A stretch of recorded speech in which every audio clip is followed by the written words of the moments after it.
আজকে একটা বিয়েবাড়ির লুক নিয়ে চলে আসলাম। আমি খুবই সিম্পলভাবে সাজি। তো এই শাড়িটা আমার এখনও তো ভাঁজ ভাঙা হয়নি, তো ভাবছি আজ এই শাড়িটাই পরবো, সঙ্গে এই ব্লাউজটা পরবো। আর দেখো এটা আমাকে একজন খুবই কাছের একজন লোক সে আমাকে গিফট করেছে। এই মালাটা আমার এত বেশি পছন্দের, তো ভাবলাম এই শাড়িটার সাথে এই মালাটা খুব ভালো যাবে। এই কানেরগুলো, এই বালাগুলো পরবো, বাস এনাফ। তোমাদের এটাও দেখিয়ে দিই, আমি খুব সিম্পলভাবে সাজি, খুব অল্প জিনিস দিয়ে সাজি, যেগুলো বেসিক থাকে সবার কাছেই। আমি বেশি হেবিজিবি সাজি না।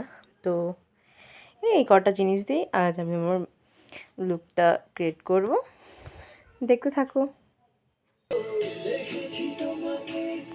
শাড়িটা পরা হয়ে গেছে আমার, এখন জাস্ট মেকআপটা ডান করবো। মেকআপটা নেক্সট ভিডিওতে পাবে তোমরা, কারণ মেকআপটা করতে অনেকটা সময় লাগবে, আর যেহেতু আমি শর্ট ভিডিও করছি। দেখো শাড়িটা পরেছি, এখন জাস্ট মেকআপটা করবো। নেক্সট ভিডিওর জন্য অপেক্ষা করো। বাই।